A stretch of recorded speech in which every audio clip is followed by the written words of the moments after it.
and we're overrun. Sending boys in the trucks with the 50 cals.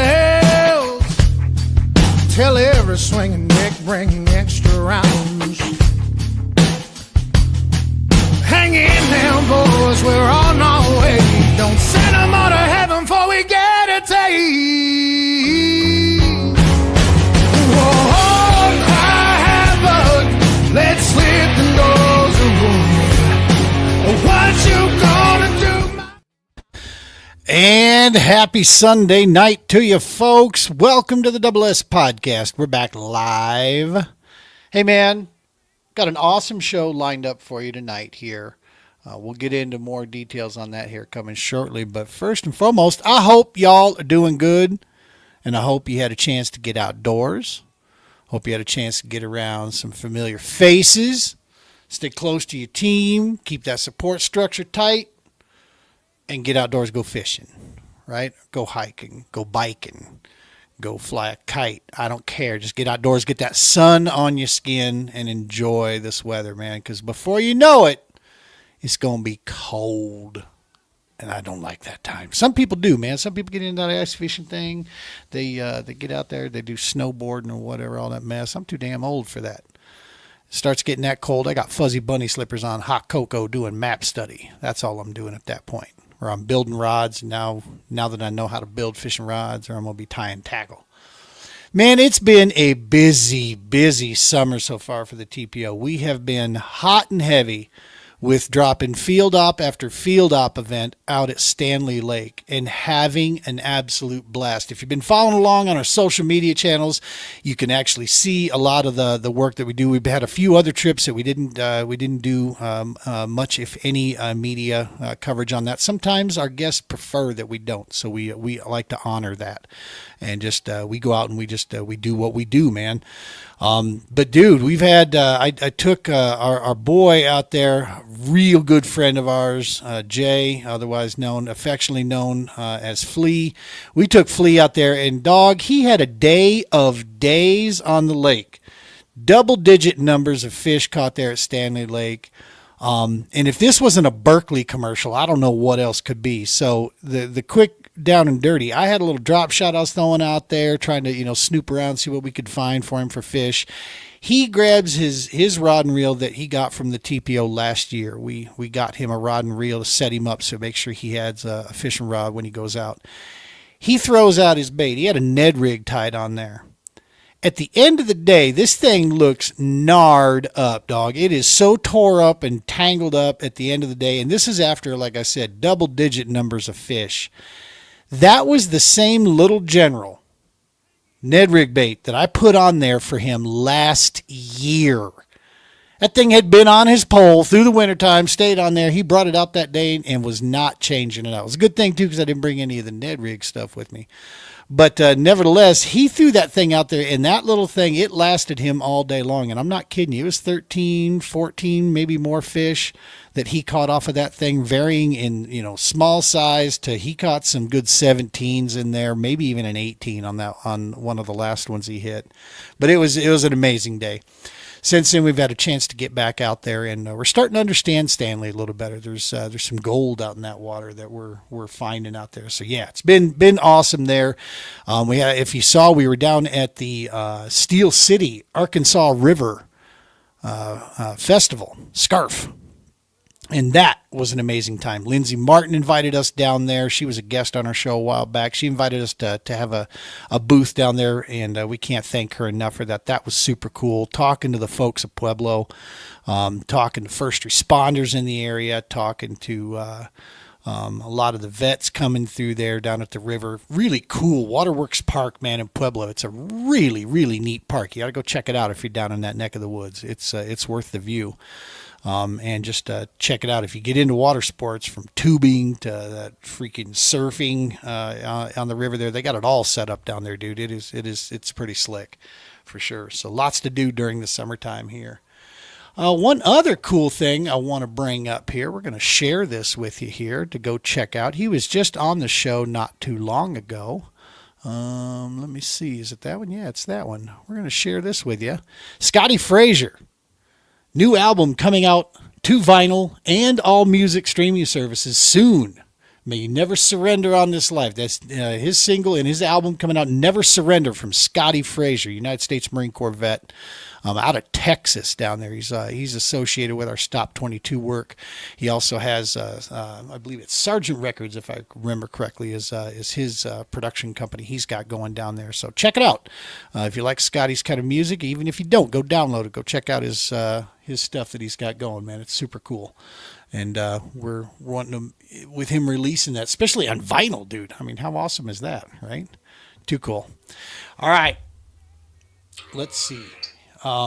Yes, Jimmy, yes. Just send him the link that I sent you. Sorry, folks, I'm getting a private message here. Send him the link that I sent you for the studio and tell him to jump on in. All right, so here's what we've got. We had initially lined up about 5 different guests. We're going to be on here from all different nonprofits from all over the place. As Murphy's Law would have it, we lost several of these for scheduling, to not feeling good, running late, whatever the case may be. Well, sucks to suck, because it's me and my man Jimmy are going to take care of this. We're going to talk nonprofit challenges tonight. We're going to talk about possible solutions going forward. Not saying we got the answers, but we're just going to talk about them. A little bit of bitch session. It's going to be real talk, but it's also going to be talking about real challenges when we're talking about dealing and running a nonprofit in the veteran support space, man. It adds extra layers that goes even beyond the challenges of just nonprofit work. You know, when it comes to small business, that's my background. When it comes to running a small business, I feel pretty strong with that and feel pretty educated in those areas. But when it boils down to running a nonprofit, that's a different critter in and of itself. Now you add in the veteran support, dog. There's just a little bit extra that goes along with that kind of stuff. So we're going to talk about a bunch of that stuff. Without further ado, I'm going to bring in the man himself. Tron's busy. Dang it. All right. We were going to have an extra person jumping in here with us. If you are watching this and you are an executive director, a CEO, founder, you work for a nonprofit out there, and you have some information you'd like to share or you want to get in on this discussion, throw it in the comments. I'll send you a link, as long as you're not a weirdo. But I'll send you a link and we'll get you on the show, man. We'll bring you on in. We'll just do this live and right on the spot because, the whole point of this is to identify the challenges and then see if we can come up with some ideas amongst us. It was supposed to be a big round table on this. We're going to try to do this again in the future and see if we can get in some collective minds from other folks, just getting other ideas. But tonight we're going to do this, and Jimmy and I are going to go ahead and spill some knowledge. So let's go ahead and bring in my man from Heartland Canines for Veterans, out of Missouri, Mr. Jimmy Burgess. Well, bam. What's happening, brother Jimmy? What's up, dude? Good to see you again, as Too much, usual. man. That's right. It's you and me, man. Always is, right? Awesome. Everybody else falls off. Not you and I. Staying power. We're like the Viagra of the group. Yep. We're stubborn. Just stubborn. Yeah. It's all good. It's I completely understand the life of other nonprofits as well as mine when things just kind of come up or sometimes Sunday evenings maybe are tough for family things. I think that's one big thing. If we are going to be talking about nonprofit stuff, that's difficult. Is most people when they reach out to a nonprofit, they think that nonprofit should be available for them immediately and right at the time that they want, even if it's at 11:30 at night on a Saturday night or 3:00 in the morning on a Tuesday. They think you should be answering back right away and fulfilling all their needs. It's definitely the life of a nonprofit. Well, in the space that we operate in too, man. Even more so, right? Because we're talking about some folks that in some cases are in pretty dark places, and they're looking for that light, and so we're trying to be that light where we can, fit our role in that whole piece, right? Yeah, absolutely. I was having a conversation with one of my board members the other day. Also, I think one thing that I've kind of found, and it's not a bad thing. It's there's so many people that need help. I love dealing with the people that want to help themselves, that want to get back into the fight. And I think that was one of the conversations that we have, that a lot of nonprofits and a lot of people that are like us that want to help everybody have to recognize those that really want to help themselves climb out of that dark hole too. And Yeah. full recognition of the fact that it's difficult, it's tough. Yeah. But when I have dudes reach out and they're motivated or something, I'm so much happier for them, because I know that the success is a much higher rate than us just doing everything for somebody, or because or catering to them. It's that, and I think that's what I love about it, when I see that motivation of somebody that wants to be better. So Dude, it's right at the heart of, there's a city. I got to look into this further. I keep bringing up this example, but it's the truth, and it's not dealing with veteran per se. But there's a city here in Colorado, pretty high to do, pretty highfalutin, lots of money flowing around in it. They changed their entire city outlook on how they deal with transient folks, right? The homeless situation. I'm not going to say unhoused, all right? I'm sorry. I'm just not that PC of a dude. Homeless dudes, right? They changed how they go about. There's signs all throughout this city that you're going to find that says stop the handouts, right? Because the purpose, what they've done is they've now channeled a bunch of resources into programs and avenues or ways. They've just bolstered the existing resources that they've already had in place, like missions and churches and such, to help these folks get the hell off the street and get back into society as a contributing member of society. yeah, And the whole piece is if you're going out there and you're handing out food and money and such to these guys standing on the street, sorry folks, the reality is they got no reason to come out of there, because they're, in some cases they're making a damn good living doing that. Yeah. Especially in the Denver metro area, I can tell you that happens. And so the whole point of that is to don't do that. Let us, reach out and get these folks into some housing, get them some training, get them cleaned up, get some things going for those people that truly want to help themselves and get out of that situation. That system works. Mm-hmm. And what you weed out then are the non-packers, right? You get rid of that. Earlier I was joking there when I said, when I was kidding around and messing, saying that's fine. These guys sucks to suck. That's me. If you know me, I'm gonna joke around like that. But no, it truly is. It takes us to one of the very first things that I wanted to talk about on the nonprofit side here is there's a statement that I saw the other day, and I'm trying to I can't remember. Oh, it's from the guy that should be joining us here in a little bit. He does what you do, Jimmy, but he does in Indiana. They're down the leash service dogs. We ran in and met Tony out in Illinois, I think not Indiana, Illinois. We met him in Illinois when we had the wall out there. Tony is he's cut from the same cloth that we are, man. He's just awesome. Just an awesome dude. And he had this on his wall. I'm going to share this real quick. And man, it's a really, really good reminder. Where did it go? I'm learning technology today. You know what? We're just going to share the photo itself. Cancel that. We're going to say share image file. There we go. Bada bing. This deal right here. It was a solid reminder to me, man. And I got to tell you, in our world, dude, this thing here is just one of those things to hang up on the wall. Yeah. Because not everybody has the same bandwidth, right? We all got our things that we're going through. Not everybody has, the same. And it's not to say what they have is bad or not as good. And some people aren't even, they're just oblivious. They're not going through anything. They're just, nose in the air, mouth, breathing through the mouth, That's really how it is. They're not going through anything. So to expect something sharp or something intelligent or something, that's actually has any depth or perception, you're just not going to get. Or that same passion, right? Yeah. They're not vested in the same way. And it goes from the bad all the way to the not saying it's bad. It's different what they're dealing with, and they don't see that, that same thing that we see on a daily basis. Yeah. And I think this is a great opportunity to kind of insert on that. So, on the nonprofit side. So like here in the Joplin area, we've got probably I want to say maybe 10 veteran nonprofits, and each one of them all has a different focus, a different task and purpose for how they help veterans. The group that they tend to, that hovers around them and sees a lot of that stuff.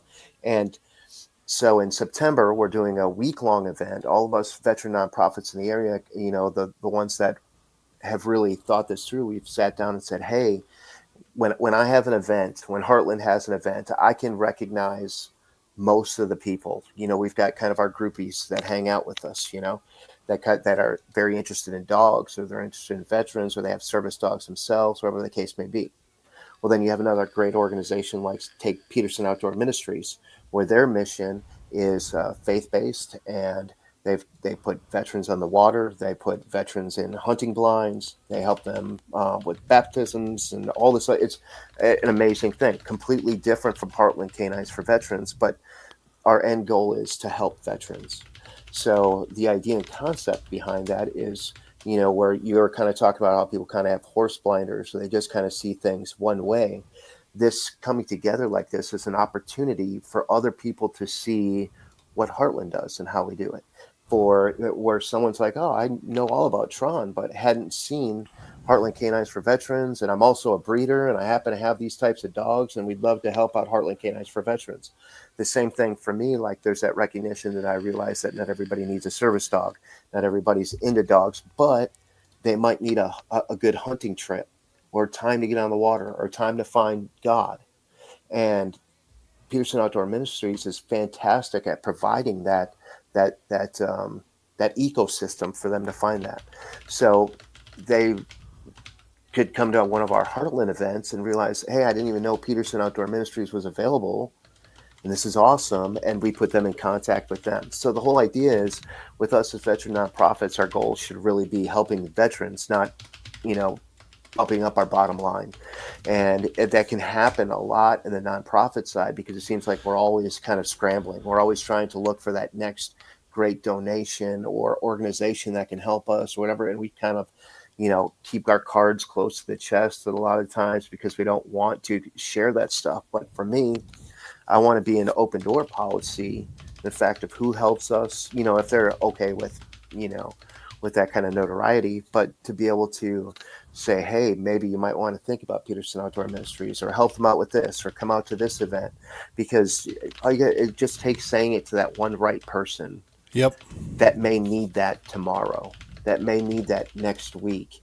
And I think we're doing veterans a disservice if we kind of keep those close to our chest, because you just never know who's listening or when they're listening. And I love to be able to help wherever I can. And I know Peterson Outdoor Ministries is a great example of another organization that works very similar mindset to being able to just help who we can help and how we can help them, even if that doesn't mean a donation, even if that doesn't mean whatever else. The idea being, let's just help another veteran. Let's just give somebody another chance to re-engage in life. And I love it. We're here. That's why we were put here. Hey, I got Tony in the green room. Let's go ahead and bring in this guy. Tony from Down the Leash Service Dogs out of, I believe it's Southern Illinois. He'll correct me if I got that wrong. And hang on a sec. What do we have there on the comment? Come back here, comment. Bada bing. There we go. Let's get Tony in here.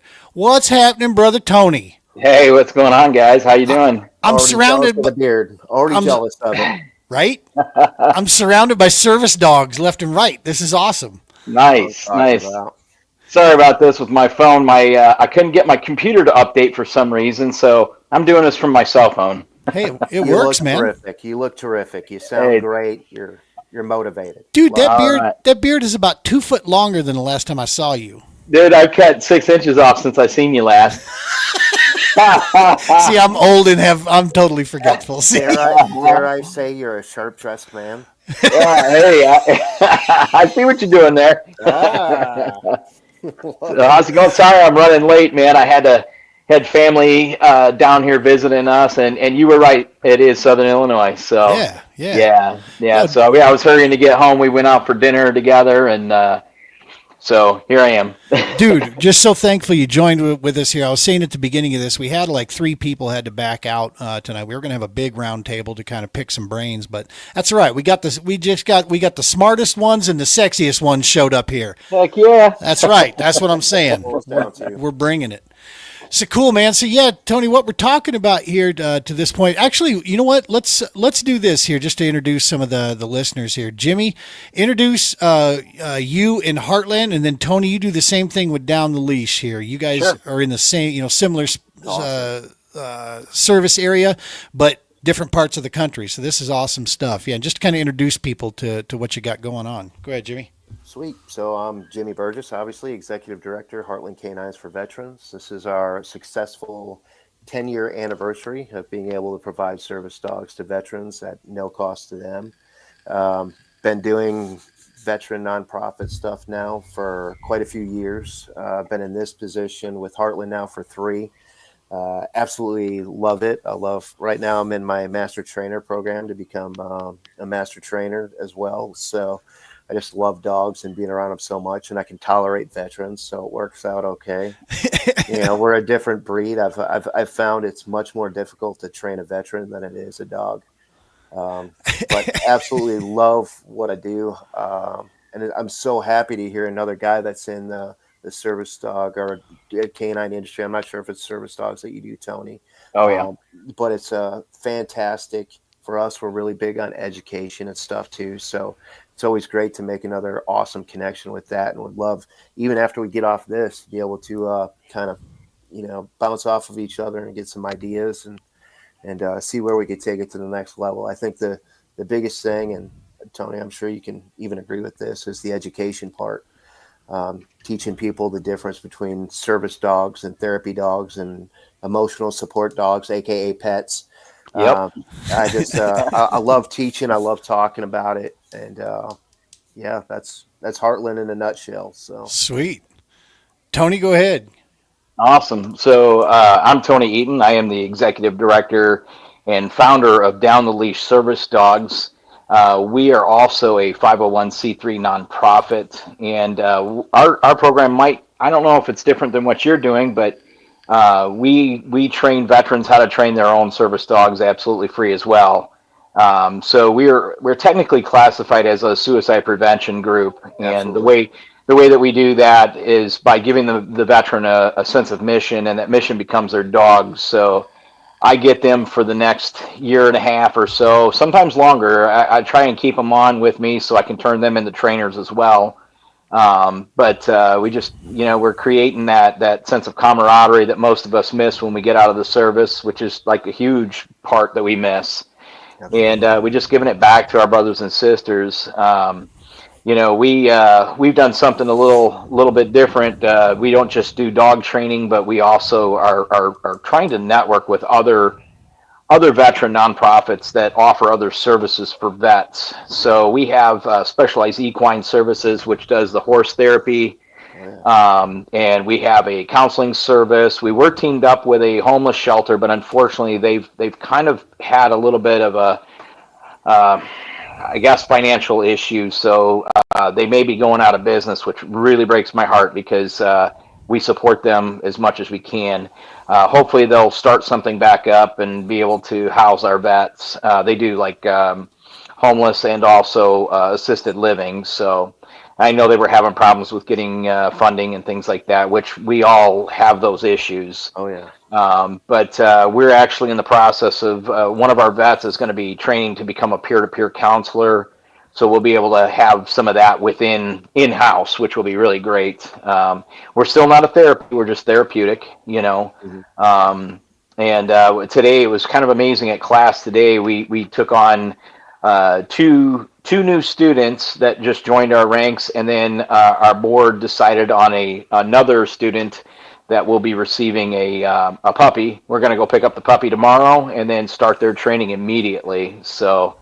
That's awesome. Yeah, we love it. Now, where are you located at, man? So we're in Joplin, Missouri. So we're middle of the U.S. We're right on the border of Oklahoma, Kansas, and Arkansas, right there. Yeah, I know right where you're at then. Yep. So Okay. we work a lot. We've worked nationally with some of the right veterans. So for us, we're also a 501c3. For us, we actually provide the dog, the training, Hmm. all of it at no cost to the veteran.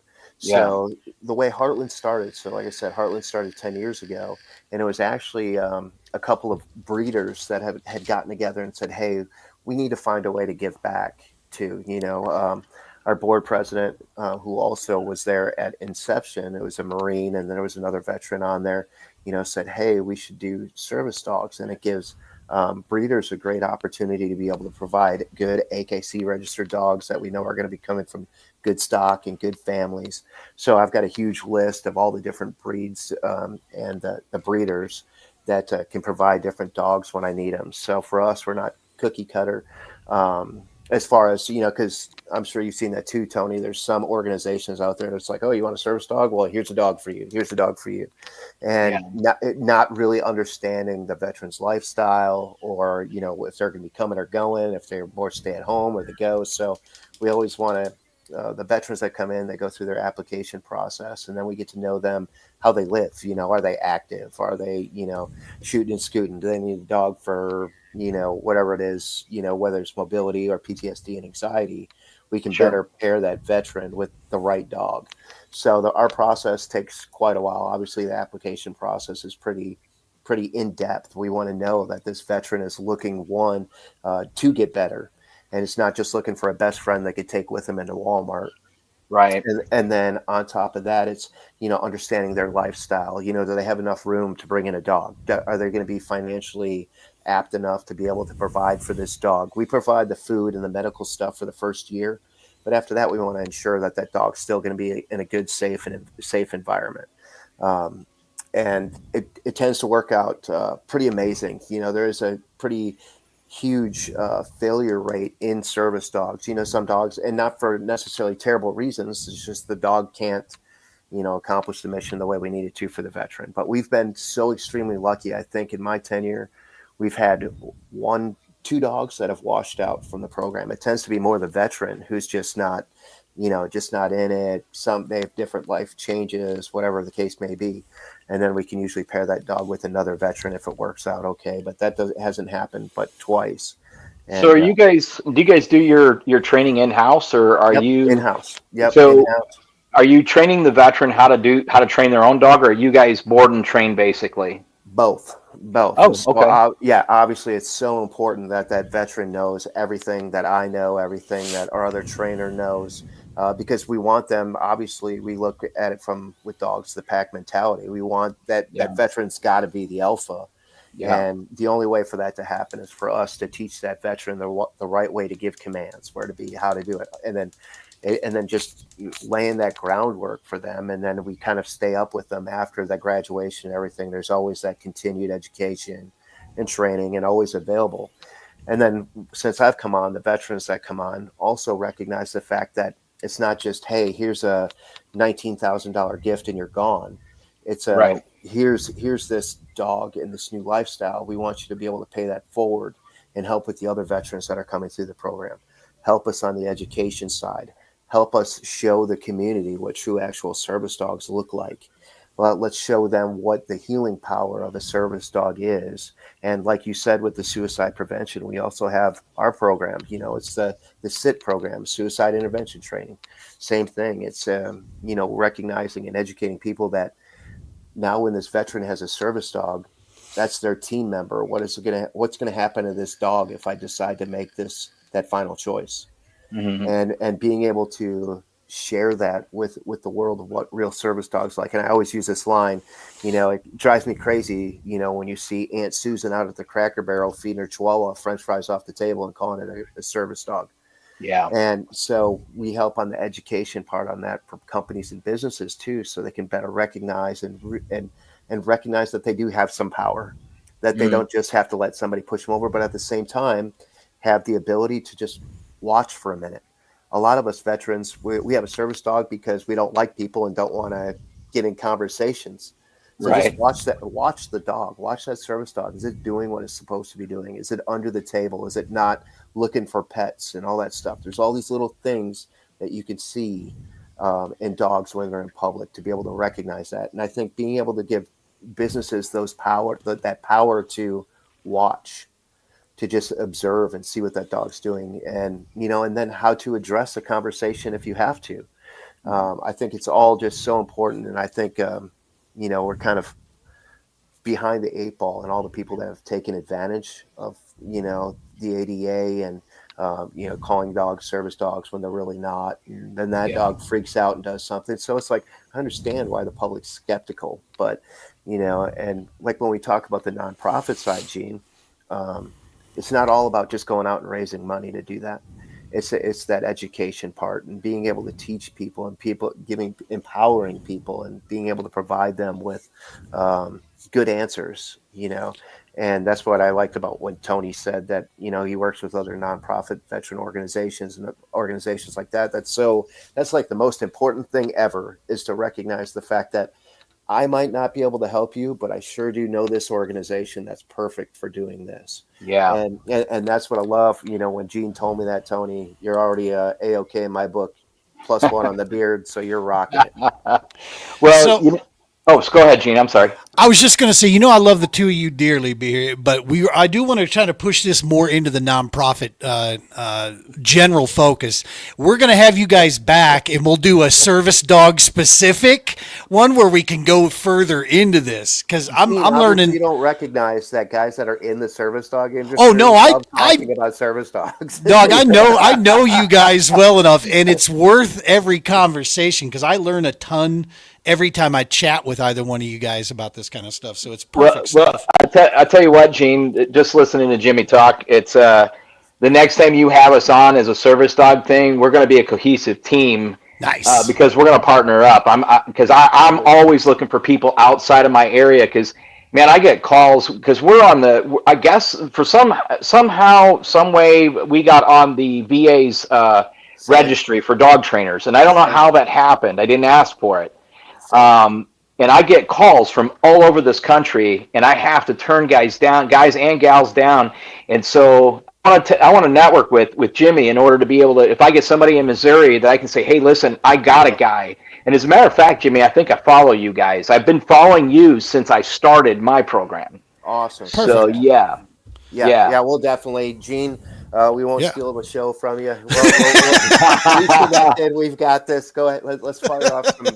Yeah, no. What you guys were saying was hitting on every one of these deals. So let's go ahead and just go straight to one of the. And Tony, you were just talking about the homeless shelter there. Funding is a real deal in the nonprofit, right? It is one of the things that can cause such a major ripple of a successful one and not successful one. You can have the operations thing, you got the heart, you got the desire, you got the operations locked up. But if you don't have the proper funding behind your organization, it doesn't matter, right? I mean, sooner or later, the heartfelt mission runs out. I'll tell you from my and I'm going to break some cool news tonight here a little bit early, but from my side, with the TPO, I'm in my year 3 now, right, of operating this thing. And I put myself on a self-imposed 12-month deal that one way or another, I've got to start making an income again. Because I have an amazing wife that has stood me up for the last 3 years to get this thing off the ground and get going. But dude, I don't want to be a 54-year-old neckbeard living in her basement, because we're just getting my last kid out on his own, right? The last thing I want to be is become, a reason why she can't retire on time. So it's like, I've got to solve that. I've got to make sure my family I poured an entire retirement into setting this thing up and getting things going. We've done what we can do. So I had to find that financial. Well, I found it, but it's not with the nonprofit. So I'm going to be able to cure that. And I'll get into more detail later, but that's a real deal when it comes to, you can have, the greatest idea in the world, and you can have the biggest heart, but if your special situation is why your nonprofit is running, there's nothing sustainable there, right? So when you're done, does that mean your mission ends and the nonprofit goes away? So trying to find, you start running into certain things now, especially in our sector that we play in, gentlemen. One of the big things we deal with is donor fatigue, right? And that's a real thing that you can encounter, especially when you start, grabbing, if you don't play in the grant world, which I don't. We don't do grants, right? Because of the stipulations that come along with that in regards to a lot of the stuff in the outdoor space comes with a little tag that says you can only spend it on the vet. I refuse to break to that. Okay. I will not do that. The entire family serves, right? So if they want to bring their spouse, if they want to bring their kids or their friend, that's who's coming with us. And I don't want to have to sit there and start splitting receipts out, that, sorry, I can't pay for, such and such with this. I've got to, put this. It just creates a real mess. So we play in the private donation sector. That's what we work with, right? And we've been very lucky this year to have, some support there. But finding that reoccurring, dealing with grants versus private, and then we get into the big one, which I'll cover after you guys chime in on a couple of these other things here, the whole operating expense thing.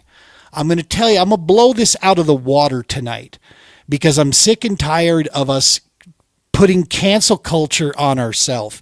This is the Double S podcast, which means no filters. And I'm going to just come straight forward. This whole 80-20, 90-10 operational bullshit, that's a play on numbers that is unrealistic and doesn't work in any other business setting.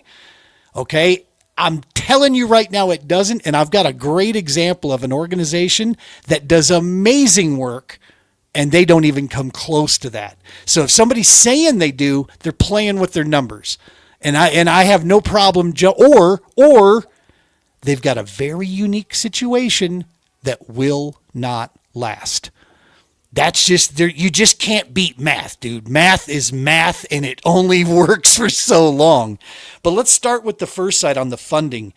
Tony, how do you guys deal with, finding that not only operational, initial money coming in, but that reoccurring so that you have it? Because it's not like we sell product, right? We can't make a new hat and sell that, and that becomes our income for the nonprofit. How do you guys address finding that reoccurring without burning out your donors? So first off, I kind of want to encourage you not to be afraid of grant money. Grant money comes in all shapes and sizes, and we do a lot of donations and fundraising events and things like that. But the majority of my money comes from grants, of course. I'm part of what's called a 708 grant, which is a mental health grant.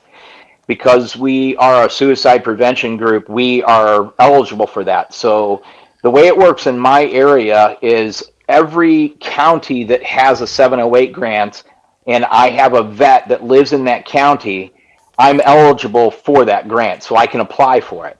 So I didn't know that until this year, and I've got that mental health grant. This has been 2 years in a row now. So I've been in business as long as you. Our nonprofit's we're going on our third year.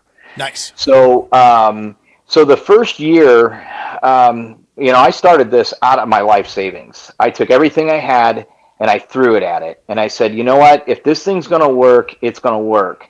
And, the idea was solid. The execution was solid. I already had a background in dog training, because I trained my own service animal.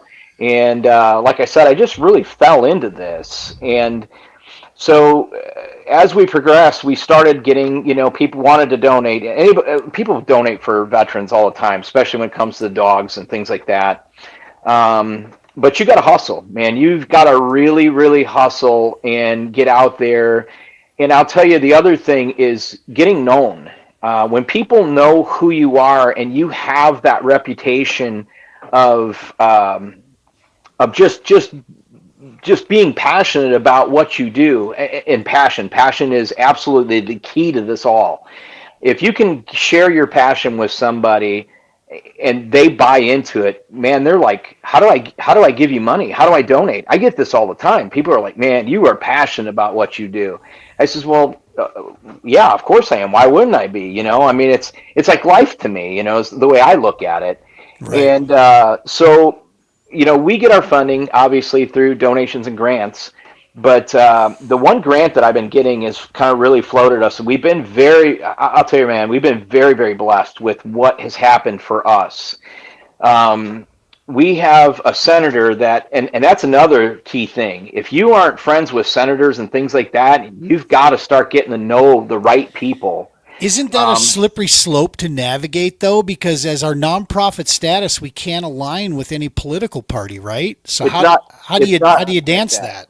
No It's way. not aligning with a political party. It's Yeah. finding one that is willing to fight for your veterans, and Copy. it goes, and it's on both sides of the fence. Yep. You know, so I mean, I don't turn a blind eye to whether they're a Democrat or Republican. If they're willing to help our vets, we got common ground now. Dude, Yeah. red money spends the same as blue money. You got that right. You got that right. And on that side, Gene, he's also talking about like your state representatives and state Right. senators, getting in with Yes. them as much as you can and inviting them to things and making Yeah. them a part of what you got going on. Yeah. Cool. Yeah. So one of the big things that happened for us was last year we got part of it's an expo that goes on in Southern Illinois called the SI Made, and it's Southern Illinois' small businesses, and they showcase these small businesses at this big expo. Well, unbeknownst to us, they picked a veteran organization that the money that they brought in would go to. So last year we were picked with two other veteran groups, and we received a third of the money. So we received it was close to $23,000 is what we got donated to us. Nice. Well, I wasn't planning on that happening again. I was planning on, I did my budget and figured my numbers, and I'm kind of a numbers guy. I'm kind of really stingy when it comes to money and trying to figure it out because I want it to go in the right spots, Yep. and I don't want there to be any discrepancies or anybody to say, hey, well, where did that come from? Yep. Or what did that go to? And so we're very, very transparent. If somebody wants to see my books, man, I'm willing to show them, hey, this is how we did it. Every 501c3, yeah, our stuff is wide open to the public. Go download it anytime you want to take a peek. Yeah. That's right. That's right. So we ended up this year, we got picked again from the one senator's group. And I didn't have any clue that this was going to happen. So this year we actually received half the funds. So, but it was a shorter period of time that they did the expo. They usually do a 2-day expo. This year was the first year they did a 1-day. So we still haven't heard the numbers, but to pick up the difference, they held like it was a talent show, and they raised another $6,000 on top of it that got split between us and the VA food pantry.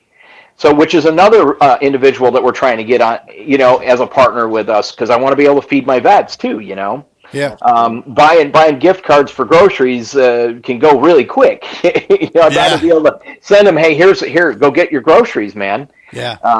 But we have been very, very fortunate with our money, and this year is the first year that I have decided to do this full time. And it's kind of been a thing that's been happening, and now I'm retiring from my career. I've been an electrician for 33 years.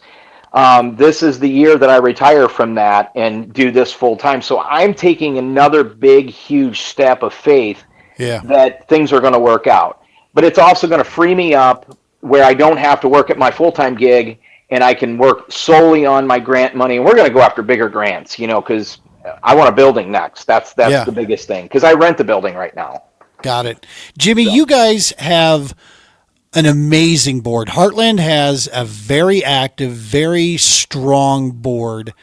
And you as the executive director, you guys work almost, from an outsider's view, you guys operate seamlessly, and you have some local support that is it's inspiring, bro. When I was out there and had a chance to speak with your folks and chat with you guys further, it filled my head. It was like going to school, listening and watching and learning, from you guys. And of course, Ted is an encyclopedia of exactly how you get the stuff done right. Absolutely. But how do you guys address that reoccurring thing? Is it like Tony says, where it's just, it's a hustle every year to keep it coming, or is it tying in with bigger entities that kind of go to work for you?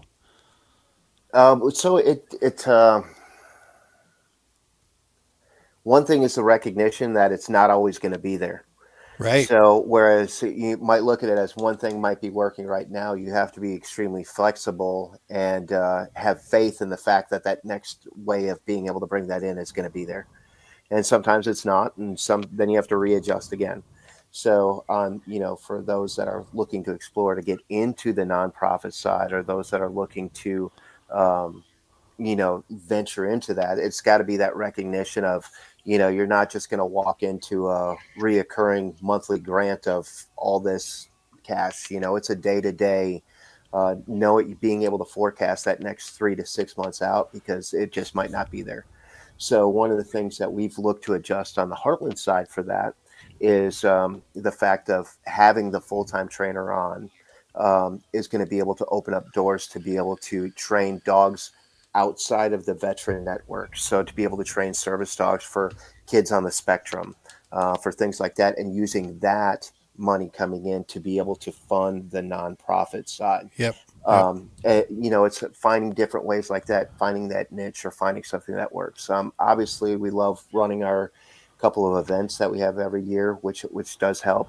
And then it's also working with those local organizations that do want to, we've created programs where they're so much more involved in that next service dog that comes in. And for us, that's been huge, because now they're not just saying, here's money to go train a dog. It's we want to help with this veteran and this dog, because they'll get to name the dog. They get the Christmas cards. They get to see the training. They get to have people all be there for the graduation, and they feel more vested. I was going to say, you're creating ownership and a vested interest in the process for your donors at that point. That's brilliant, man. Yeah, that's sound. And the whole idea behind it is because we want people to see these veterans for who they are. We want them to see these service dogs and these teams together for who they are, and have that feeling of, this guy lives 3 miles away from us. We want him to come in for a Christmas party, or to do a demo, or to do some teaching to some of their employees. Or maybe it is one of their employees that they say, hey, our employee could use this benefit. Yeah. We'd love to learn more about service dogs, so we're more willing to have them here and not, have that pushback or whatever else. And Yeah. like I said, it all just boils down to having those conversations, like Tony said, going to the events and making yourself known, because the more people know who you are, the more, because truth be told, there's a new veteran nonprofit that starts up every week. Right. So if someone was to come up to me and say, hey, I got this idea and I want to start this nonprofit. Well, first it's like, awesome. That's great. But we know that this organization is doing that exact same thing. Is this something that you can make them better? Is your true thought process to help veterans, or is your process to get that self gratification of starting my own nonprofit to help Right. veterans? So That it's like, are you filling a hole, a need, or are you doing something that you can help in, that maybe to save, that you could join forces, lock shields with somebody else, and do the same thing, get the same out of it, type deal. because the nonprofit world is Ari. difficult. There's so much to it, and people don't even recognize how important having a good board and a good board structure is. Dude, so important. And having that support and people behind you that are out, filling those holes when they need to get filled, and having those conversations when you can't be everywhere. That having that good support channel is huge, and that's why like in lockstep with Tony about working with other nonprofit organizations, is because they're going to spread your word as well. And that right there is all just part of that networking. And when we talk about Ted's fantastic. There was a program here in Missouri called Joining Community Forces, which is it was quarterly, that bunch of organizations, both veteran nonprofit organizations and community members that already help out with veteran stuff, can all come under the same roof and just talk shop. and we'll have a little class on whether it's suicide prevention or different VA things, whatever's available. Someone will get an opportunity to come up and kind of present. So now all of a sudden, that whole networking thing is just helping everything out. So I love it. So Good day. I want to go to a question here coming from Jailbait and Tackle, who they are the director of community outreach for the Lee and Betty Johnson Memorial Charity 501c3, which they raise money for the Wreaths Across America. And he's tuning into Jailbait. If you can hear me here, brother, I don't know which YouTube channel you're on. We broadcast on 3 different YouTube channels. So let me know which one you're broadcasting from, and then I'll know which one to reply directly to you on. But he had this question here. First, the general question. Do any of these charities have anyone on payroll? No, I can tell you my organization does not yet. We're too small, starting to get running. Tony, do you guys have anybody on payroll yet? Yeah. So I'm actually the only one on payroll right now. So, but my goal, like I said, is I'm not fully. I don't get a full salary yet. Yep. But that will happen. They're slowly breaking this in. They're taking care of my benefits and like my pension and stuff, which is really great. And then come the next year when I've kind of really gotten into the grants part of thing. The building is next, and then after that, we're going to start hiring. I've got a lady that does dog training that I'm going to bring on as a part-time assistant to help me with the dog training. Perfect. And then the next step is going to be to open it up. Hey, sorry guys. He hears the other dogs in the other room. He's like, "Hey, I want to go play with them." But anyway, and then the following step will be to start putting vets to work. I want to be able to I want to be able to offer jobs to vets who normally wouldn't be employable. Because I think that, to me, that's a lot of shit. I hate that somebody says this guy's not employable. Hold on, let me get him out of here. Yeah, no worries. But anyway, anybody's employable, and I think it really helps the guys out too. Especially when they feel that they can't work anywhere, and it may not be a lot of money at first, but it gives them something to do other than just sit at home and do nothing. Mission and purpose, right? I mean, that's Absolutely. At the heart of everything, right? Absolutely. We're about getting well and taking our lives back. That's what my whole program premise is all about. It's about getting your life back and being able to, I tell my veterans all the time, I says, why is it that when we're 17, 18, 19 years old, we're willing to sign that dotted line that says that we're willing to give our life for our country, and we are fearless, and we are ready to take on the world.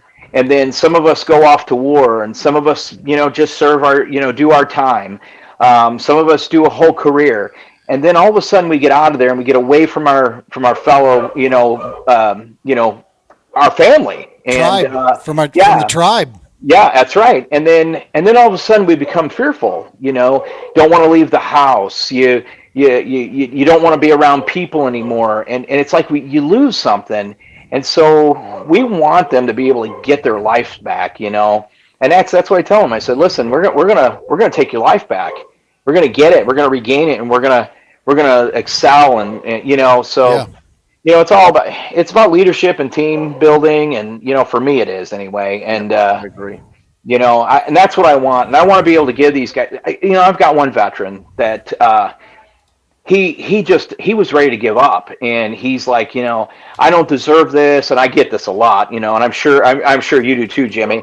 I don't deserve this. There's somebody that could really use this better than me, and I get that all the time. Oh, I bet. But then, this particular individual, now not only has he gotten a dog and trained a dog with me, now he's become one of my board members.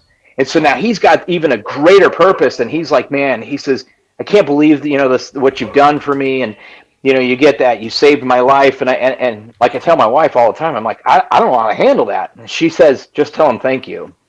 It's like, we're doing our job. I'm not doing it for accolades. I'm doing it because I genuinely care and love my brother and sister. Absolutely. Matter of fact, it's on my challenge coin.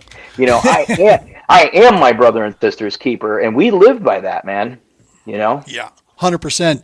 Jimmy with Heartland, do you guys have anybody on payroll?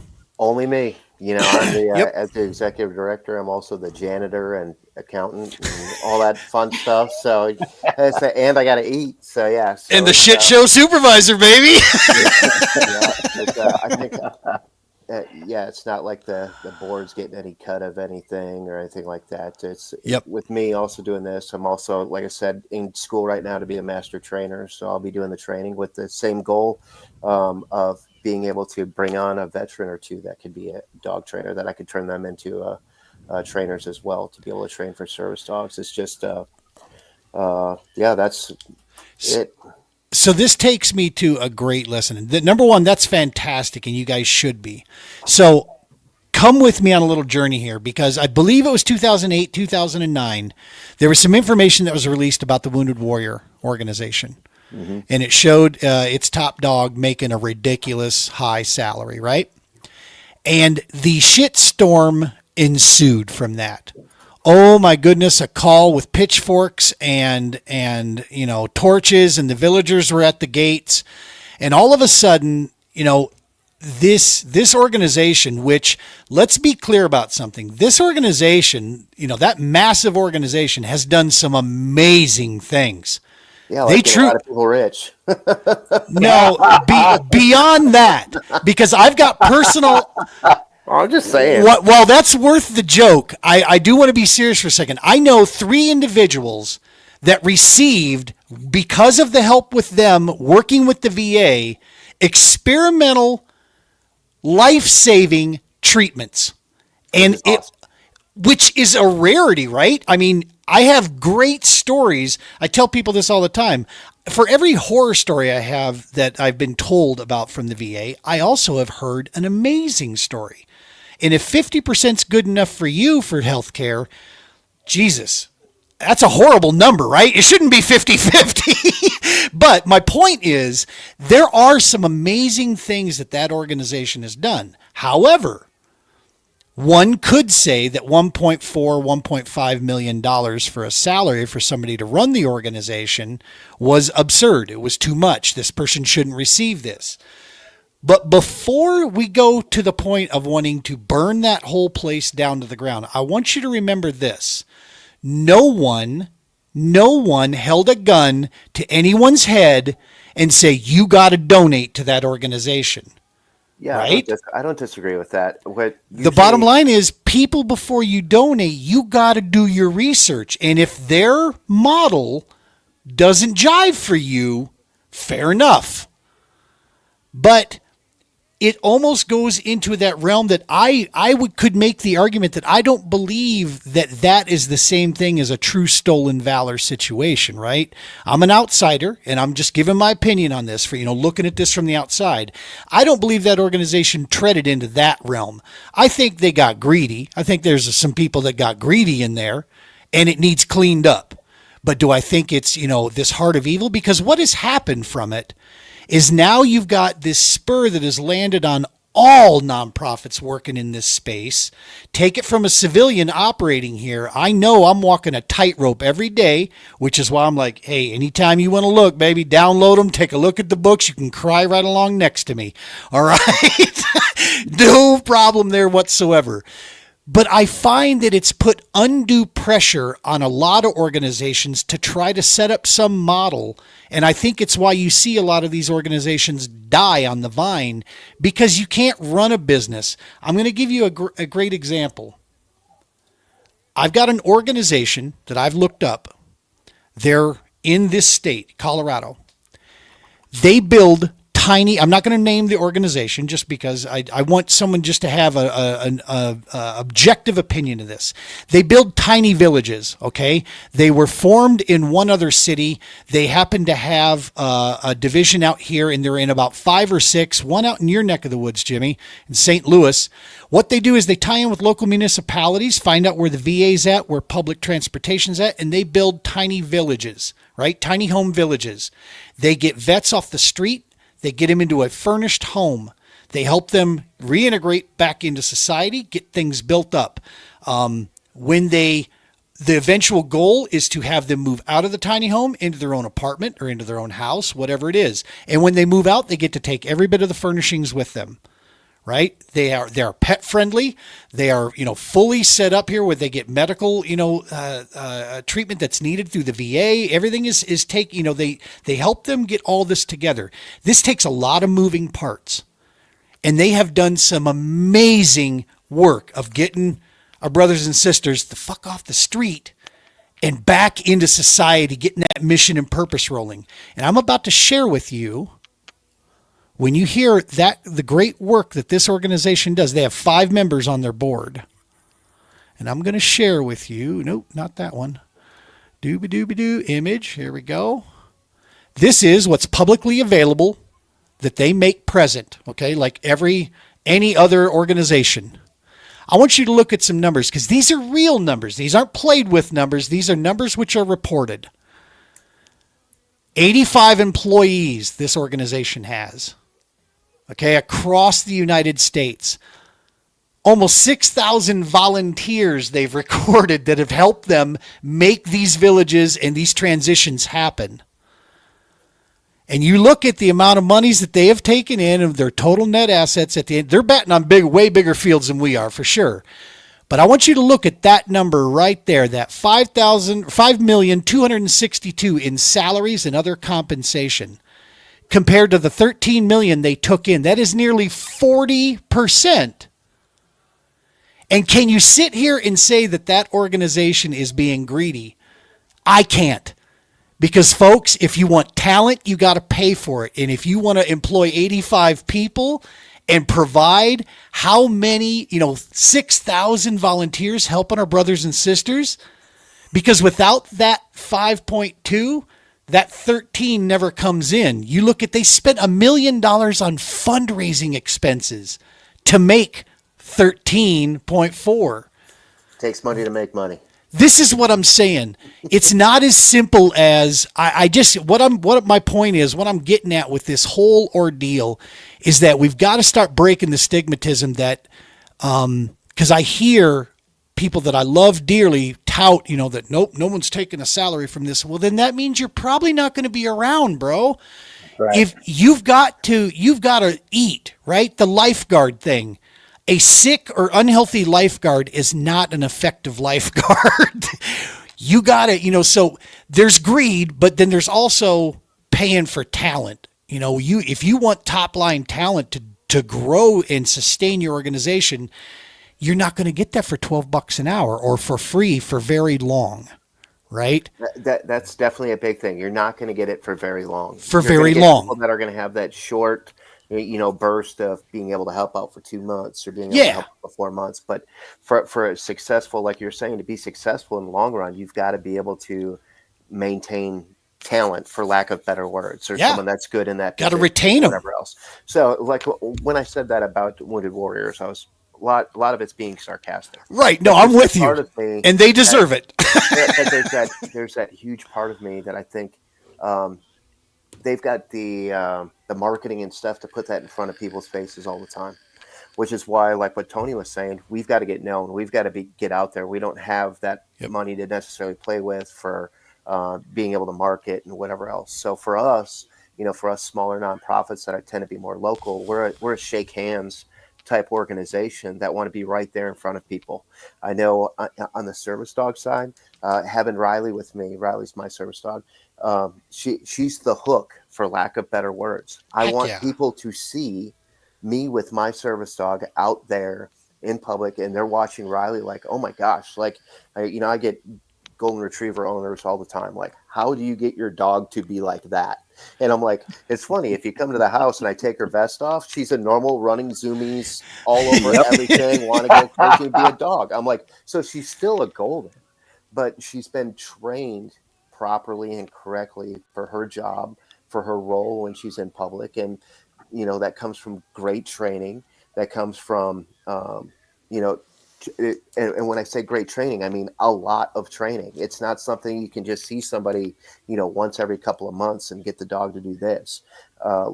Especially on, I know we're kind of gravitating back towards the service dog side, but the amount of time and stuff that goes on behind the scenes, that it's not just here, we found a good dog that this one's going to fit, it's going to go out. And it works. You can put that in place for any nonprofit, Yeah. Yeah. that's doing the right thing. There's so many things that are going on behind the scenes when it comes to putting on an event, when it comes to everything that we're coordinating. That it all, there's just so much that's involved with it. And that's why, like, when people are like, hey, I want to start a nonprofit, it's like, well, are you ready to basically dedicate everything? And for the amount of passion that has to be there, like Tony was saying about, it comes easy to a lot of us because we are so passionate, because it is our life, because we want to be at these events, because we do want to talk to people, because we do want to talk about service dogs. We want to talk about how we're helping other veterans re-engage in life. And that nonprofit side, that's a big part of it. And you have to be able to keep those people that are that passionate about it, because, like you said, they've got to eat. They've got to have that roof over their heads. They got to be able to put their own mask on first before they can put the mask on anyone else. And that's just so important. And yes, we do use a lot of different breeds of dogs. So it depends on the roles and responsibilities. I just saw the comment in there. So yes, a lot of different breeds of dogs that we use. He asked that earlier. So I'll go ahead I was going to say, let you guys answer that real quick, and then we'll go back to the nonprofit thing there. I just wanted to key off on that. Go ahead, man. All right, yeah. So for us, we use all different breeds because all different breeds have different stuff that they're really good at. There's stuff that their personality-wise gels better with certain types of individuals. So there's no way we could just kind of pigeonhole what kind of dog we use. But for us, we use all bigger breed dogs. For us, when we think of service dogs, we want a dog that's going to be able to actually block somebody from getting too close, that's going to be able to assist a veteran in getting up, or whatever the case may be. Now, that's not to say there's not smaller breed of dogs that could fit the bill for certain types of services, but for us and who we generally tend to work with is the bigger breed dogs, whether it's a golden retriever or labs or Dobermans. Full-size poodles are fantastic for service dogs. So we use a lot in the full-size poodles. German Shepherds, obviously. Have you guys ever worked with Staffies, man? That's my favorite animal on the planet, American Staffordshire Terrier. My dog is half Staffy and half Lab. Well, you've met Ari. He's amazing. Yeah. And he went in the other room. Otherwise, I'd have him back in here. But I've got a looks like a purebred pitty that just started with us, and we're working on some different things with this one. She's a little bit of an insecure dog right now, but like Jimmy was saying earlier, it's really the hardest thing to train is the human. It's not the dog, right? And we believe, we always say that the training is 10% the dog and 90% the handler. So, but that ain't no joke, man. Yeah, for sure. But yeah, I mean, just about any breed. It like Jimmy said, it really depends on the person's disability. And man, I've got one dog that just the lady wanted a small breed dog, and she just needed a dog for more of her anxiety. She's a cancer survivor, so she wanted a companion kind of thing. And we're training it's a Cavapoo. It's a little bitty dog. And the funny thing is when she gives the command for this dog to stand, which is to come up on all fours, this dog goes up on two legs and walks like a human being. It's the funniest thing I've ever seen. But he's a great little dog, and he's still a pup, and he's doing some really good alerting on her. And then I got my personal favorite breed is probably the Lab. I love the Lab. They're robust, they're good sized dogs. I've got a great breeder that I use. And I get some really, really good dogs. I've gotten 3 dogs. I'm getting a 4th one out of them tomorrow. Nice. So I mean, these dogs, they're like I said, they're very robust. So they're great for for people that have issues getting up and down off the ground and things like that. And then, like you said, for blocking and that type of stuff. So yeah, cool. We've got 3 labs in our program right now. 3 sisters that got donated to us, and right now, I think only one's actually going to make it as a service dog. We've got one that's being trained to be a therapy dog. Nice. And the other one will probably, I'm hoping she'll come around. So she's still got potential, but if not, she'll just be an amazingly trained, house dog. Nice. But and I think they're awesome. So one of the biggest pieces when it comes to the grant world or just in general, when you're talking to people, is that impact, right? When we're talking, just to wrap up the pay side of things, we always try to make sure when someone says, if I bring up like Romans Warrior Foundation or whatever, and they say, oh, is that Wounded Warrior? I'm like, no. Romans Warrior. Wounded Warrior is awesome. Or if they mention another big, nonprofit, I'm like, no, these are awesome, great organizations. We're smaller, right? And we encourage you to, definitely take a look at the work that we're doing because we're more boots on the ground and we're definitely in your local community. You can see us, and they see that passion coming from us, that if they're looking at the GWAT wall or if they're looking at, the kayaks that we take guys out in, our whole purpose is to create, like Tony, what you were talking about. Our focus that I learned from Jimmy and Heartland, we changed our whole mission statement to the point of going, hey man, we're not curing anything here, okay? And we're not going to make a claim that we are. But what we're going to do is we're going to try to improve the quality of life for our brothers and sisters, and we are going to create camaraderie and bonding, right? We want to give that tribal sense back so that you now have a group of people that are fish heads just like you, and that at any given time you can, give a call to and out we go. We try to basically just live in our own skin a little bit with this. But one of the hardest things is that impact assessment, right? Because in the grant game, Tony, what they ask you for nonstop is how many people have you helped this year? I freaking hate that. I absolutely hate that when they ask how many. My question I would rather them ask is how successful are you at making an impact or, with the people that you work with? Because one of the things that I wish he could have joined us tonight, Brian, if you're watching this, I'm a flicking ear, dog. We need you to be here. Hit him for me too. Right? Yeah. But one of the things he taught me from day one is if we got to do this one at a time, then that's the way we'll do it. And we're not going to stop. We're going to keep trucking through. And if we can only hit one person, if we can make that connection with them today, then that's what we'll do. Now, if we can hit 10 or 15, rock on, dude. All right, we'll do it. But we're looking to make that one, if we got to do it one. And so like for us, I take 3 people out at a time, right? I work for Heroes on the Water. They do 8 to 14 people at a time, right? I work through their therapeutic division that works out of the Denver VA.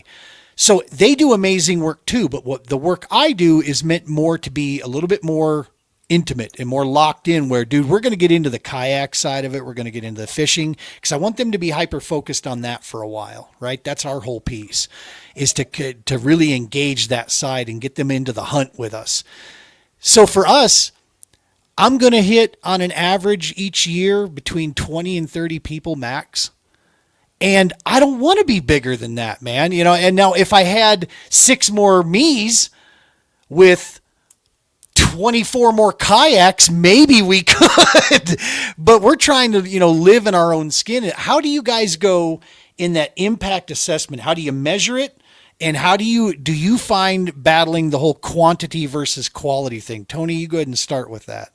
So when I first started this, and started to build my team, they wanted me to, they're like, you got to do this. You've got to do that. You've got to do this. And I said, wait, slow down, pump the brakes. We're going slow and steady. I believe that slow and steady wins the race. When I set out to do this project, it was to save one vet. It was one vet that I started this program for. I knew this guy was ready. He was ready to end it. And I felt so compelled that I had to help this guy. And he was so blown away that I wanted to do this for him. He's like, why would you do this? I said, because you're my brother, first off, and we've got that connection, both being veterans. And I went home and I told my wife about it. And I says, if we can save one veteran, it was completely worth it for me. I don't care how much money I put into it. I don't care what, there's no dollar amount you can put to that. Amen. So that's always been kind of my philosophy is slow and steady, and I do believe in that quality above quantity. Now, we graduated 4 students just recently, and of course, then my board's like, "Oh, we got to fill those spots." I says, "Stop worrying about that. You cannot worry about that. There's so many veterans out there that need this help. They will come to you. Okay, you've got. If there's anything I can ever tell anybody is stay humble. Stay as humble as you possibly can, and do this for the right reasons. Do this because you have a passion for it, because you truly do love your brother. I never set out to do this for accolades. I never set out to be this guy that's on TV all the time now. It's because I'm finding myself, and people come up to me and they're like, "Hey, I just saw you on the news." I'm like, oh, "Hey, you want my autograph?" You're a big fucking deal, Tony. But you don't see it that way. I'm just Right. another guy who is just carrying on that mission of being there for my brother. I believe that you never look down on him, but you reach down to pick him up and bring him back up to where you're at, and higher. I believe in excelling these people. Yeah, and I tell my students this too. I says, when you train your dog, that's great. When you train the next one for somebody else, train that dog better than you trained yours. Yeah. And they all look at me kind of weird, and then it finally clicks in, and they like, well, yeah, that's what we should be doing. It's just because really right now, with like when I train my dog, well, I train him for me, but it was also a practice run. Because now the next dog I trained was way better. The dog that I trained after that was way better than that one, and so on and so forth. And then I started going, wait a minute, now these dogs are getting better than mine. And so I kept training mine. Training never ends. So you gotta keep your head in the game the whole time. I know I'm getting off on the dog thing again, but Gene, you know me. I'm used to that from you guys there. Yeah. Jimmy, but, yeah. Go ahead. No, go ahead, brother. Finish it No, up. I was just saying, like I said, just go nice and easy with it. You don't need to rush things. If you rush things, you make mistakes. If you rush things, you get worried about where's my next dollar coming from? Where am I going to pay for this? We worry about that already. I don't need to hyperfixate on those type of things because I have people, my crew, my tribe, like you said, they're my responsibility. Yeah. So I have to make sure that what's going on right now, I take care of. Just to kind of give you another thing, people bring phone numbers to me all the time, and they say, "Here, you got to call this vet." And I said, "Nope. Give him my phone number and have him call me." I says, because here's the thing, I don't want a vet coming to me that feels obligated to be there. I want them there because they want to be there. They want to get help.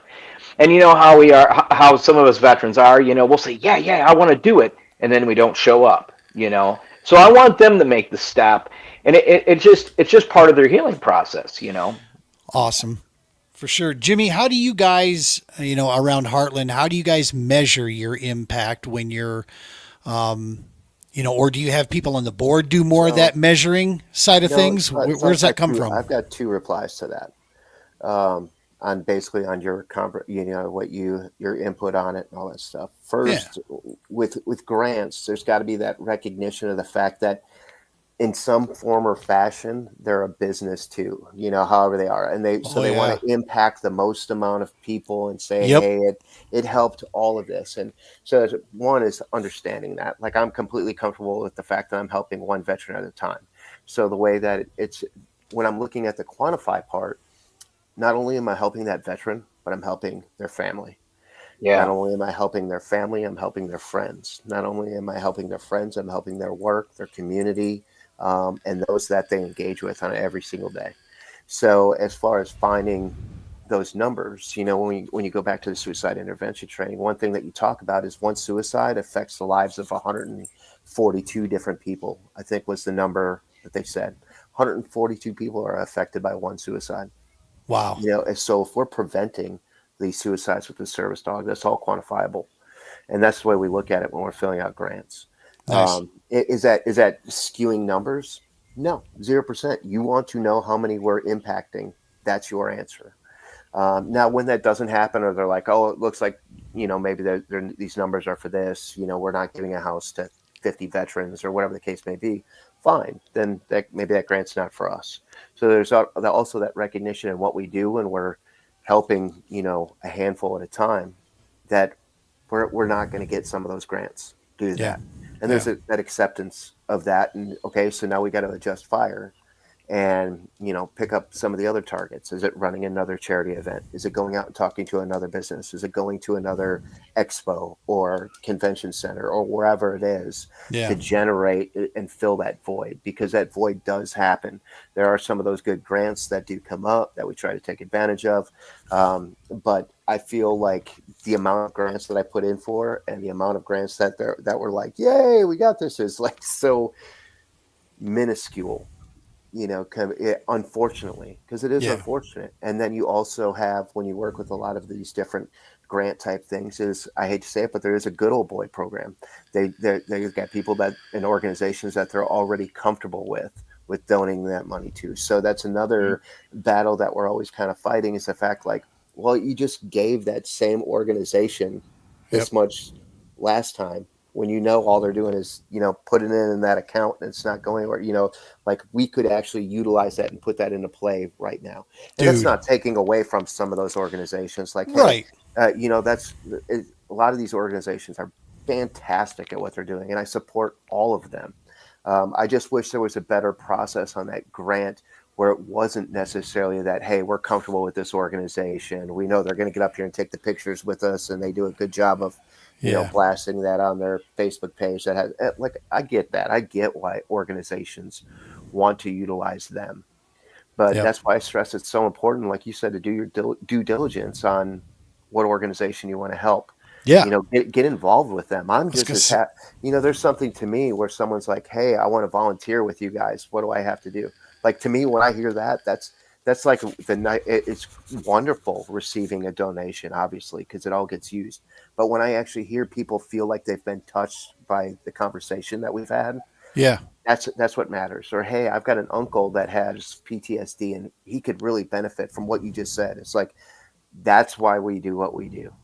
I'm completely comfortable, and and I think Tony said it. Where you don't have to go super fast and try and have all this backed up. If you're filling your internal coffers of happiness and passion and work you're doing, the rest just kind of follows along. It does there, but it doesn't come without its struggles. For sure. There's many a nights where I'm just laying in bed, just what are we gonna do? So I've had, management roles my entire life, right? I've got plenty of accreditation behind me. And I'll tell you this, when I was given the opportunity to not work and just go fishing, which is what my wife offered me about the time COVID hit, I chose to start a nonprofit. And I can tell you hands down, I have never worked mentally harder ever in my career. And I'm 52 right now. I've never worked more. I mean, it is 365, 7 days a week. Bless my wife. She is so supportive, dude. We go on an anniversary trip, and all I'm doing at this trip going, this would be a great location to bring some guys. Are you kidding me? I got her going to the fish hatchery with me. We're looking around these. She totally goes, she sees it, but it's like middle of the night. I'll wake up 2:00 in the morning. It's like, oh shit. And I'll come in here with my trusty pen and pen, write down ideas and such at my desk. Yeah. You get this in your head, and it's a non-stop deal. Last question I want to hit you guys with here, then I'll turn you loose. Leadership. Okay. Talking about this. All three of us are executive directors. Tony, you and I are founders. You're a co-founder, are you not, Jimmy, of Heartland? Nope, not a co-founder. Okay. No. Gotcha. But we're all in the leadership positions here. One of the big things that I was taught from day one is be wary of mission creep, right? It's real. Now, I don't know if you guys have as much of that to deal with. Maybe you do. I can tell you in my side, dealing in the outdoor space, it's real easy to go running down another rabbit hole of, people are like, hey man, do you do this? Hey man, do you do this? And I'm like, oh, I'd love to us do this, but we don't have the resources and I don't have the bandwidth or the experience or passion for that. What I have a passion for is this. So we're going to stay focused here, for right now. But mission creep's a real thing in the nonprofit veteran support space because there's always that desire to fill that need when you see it. I literally had a young man call me from the road because he was we were in the talks with him to get him on a fishing trip. And he called me from the road when he was in a really dark place. And I'm like, okay, I am out of my pay grade right now. I'm not a counselor, dude. I tie fishing line knots for a living. Okay, that's what I'm doing right now. And I help you get out on a kayak. I talked to him as much as I could, and then I started reaching out to all my resources, people that I know in the spaces, going, help me, fellas. What do I send this kid? What do we do, with this kid when I call him back, type thing. But it's easy to get pulled down these other lines, especially when you start talking about the roles of an executive, which is what we need to do, compared to the roles of the things we love to do, which are the operation stuff, right? So We'll start with you on this, Jimmy. How do you balance that out? Number one, staying on task. And number two, how do you prioritize between executive and operational stuff? The fun shit and the shit I gotta do, type thing. How do you run through that on the daily? Really, I think I've gotten to a pretty good fluid where everything's kind of fluid, where I'm not necessarily thinking about that near as much. I think partly on that, kind of addressing what you said is one. I learned how to say no. In the nonprofit side, you gotta, whether you're saying it to yourself or whether you're saying it to somebody that wants something, is learning how to say no. Right. Whether it's no, not at this time, or no, we can't do that, or no, but I know another organization that does a really great job at this. So I think if you've got a sound confidence in your ability to say no, when you're in a director role of a nonprofit, you're in a much better place, because it is very easy to get overextended. It is very easy to go down those rabbit holes. But if you have that no button to say, this is the mission, this is what we got to do, and then second, have a very good supporting board that'll tell you the hard no's, the board that'll not only give you maybe a no, but maybe, hey, what about this? That, when you're surrounded by smart individuals that want nothing but the success of the organization, they're going to give it to you straight. And Nice. sometimes that answer kind of sucks, but most of the time you've built up that trust enough with your board where you recognize and understand that no is for a good reason. Yep. or that yes is for the betterment of all that's involved. Right. I think where I see a lot of nonprofits fail is the person that they have in that role is way too ego driven. Is way too. They forget about the mission and they think it's more about them. Yep. Yeah. And I think you have to have that ability both as a board and to looking internal. Hey, am I thinking too much about what will benefit me and not the betterment of the organization? Because it's so easy to get wrapped up in the fact and say, yes, I am Heartland.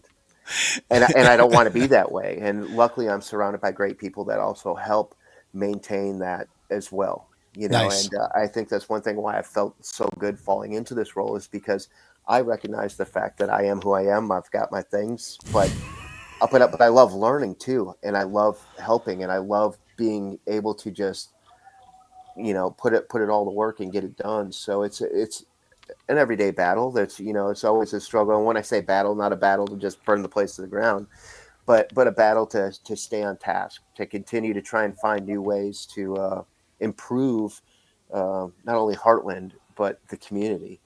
And I think the more that we think of outside of our own individual, how we want to do things and think of what's going to improve the quality of life for people, everything else just kind of falls in place. Right. Tony, on to you on that whole balancing the mission creep piece and the whole, prioritizing items from executive to to operational stuff? How do you attack that? So I have to agree with a lot of what Jimmy had said too. I kind of take that same approach. And I know you said something about leadership and that, and so I'm really big with the leadership, with making sure my people can do their job and then fill the gap. Having the right people, having the right board is so important. That checks and balances has to be there. Especially when you get off, task and you're like, well, what are we about doing this or how about doing that? You need somebody to reel you back in. For me, it's usually the opposite. It's my board wanting to do, well, hey, how about we do this? And I say, wait, let's figure this out. Let's stay on the straight edge here first, and let's perfect what we've got. Not to say that we don't bring on other things and for our mission, but which we do. But I like to break them off into smaller chunks. Something that's more. I want to set my people up for wins. I don't want them to have failures. And Right. so, and that's part of being a good leader is teaching them how to get them wins, and then bringing them up as leaders too. We do a lot of leadership training within our organization, not just with training dogs, because obviously it's all about leadership, but within the board too as well. And when we get some big items that we think about doing, we've talked about doing, where we can do scholarships, where we can bring on a child that's, a child of a veteran, and doing one a year. That's like a small step for us. Eventually, I'd like to be able to do a couple of those in a year. But right now, we got to stay within our means, Yeah. And if you start planning big stuff and you don't have the way to achieve that, well, then now you got to fail for yourself, and that's really hard to kind of pull yourself out of again. Yeah. So little wins are very, very important, and I think that's what just solidifies your team and solidifies your mission when you get them little wins, but then you can move for bigger things once you've got the ability to be able to go there. I love One it. more 'Cause- one more add on to that, Gene. Yeah. That I want to add on. Leadership side of it, I completely agree with what Tony said as well. I think on the whole big picture is, for those of us, we have to have a good mentor or an example. Like for me, someone that's gone down that road, that's seen a lot of those things, that's had a lot of those, the heartbreaks of being in the nonprofit side and some of the successes and what it looks like. And Gene, you got to meet Ted. Yep. Ted's my mentor, and now he's kind of, he's let me flap my wings, and, he's the one that recommended me for this position a couple of years ago now. But I think,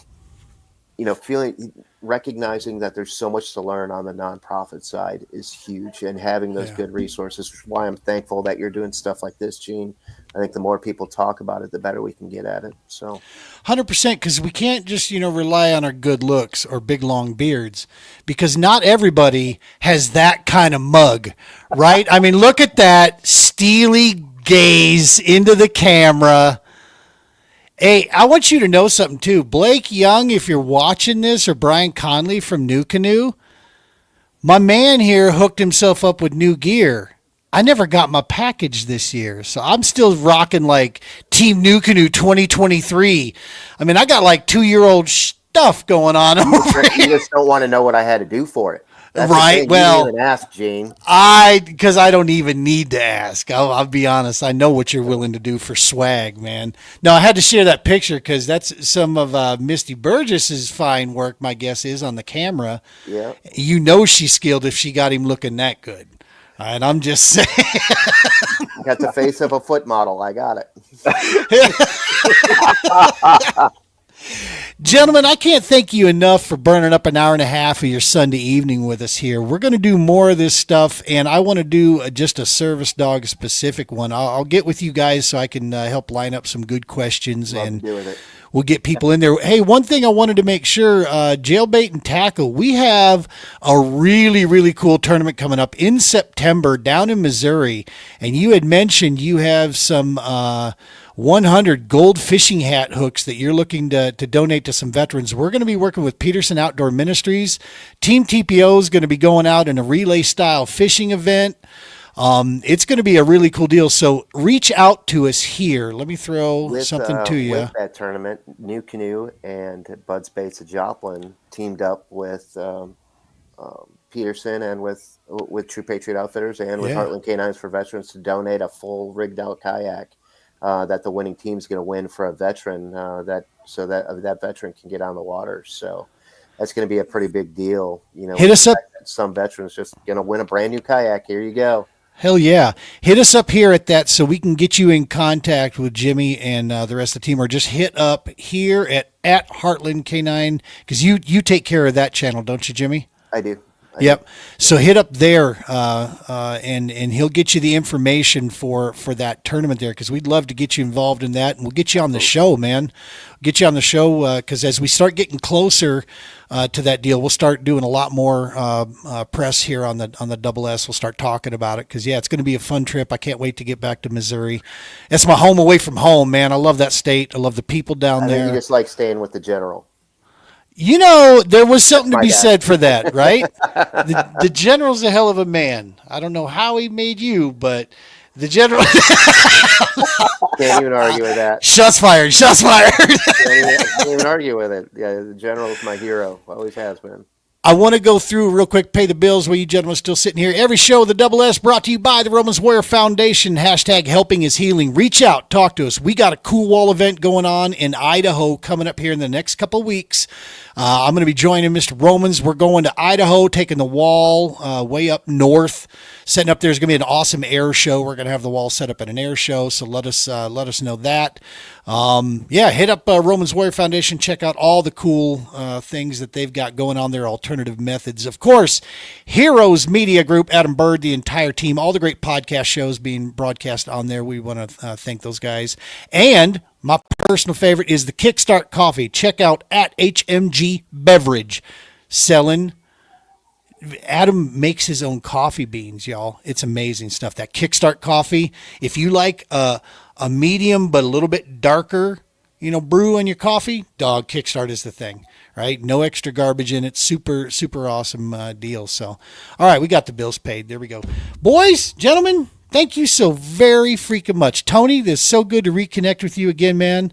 Yeah, it's been too long, man. We can't go this long again. That's right. Yes. I'm telling you, the last time I came to your neck of the woods, bro, Shrek and my ass were having a fight over whose swamp it was. It was so damn hot down there. Oh my God, I didn't realize Illinois got that hot. Oh yeah, it's been worse. It's been worse this last couple of weeks. We got some cool weather just yesterday and today, but it's been in the 90s with they said the heat index of like 112. It's been awful. It's been awful, man. And with a humidity of like 192%.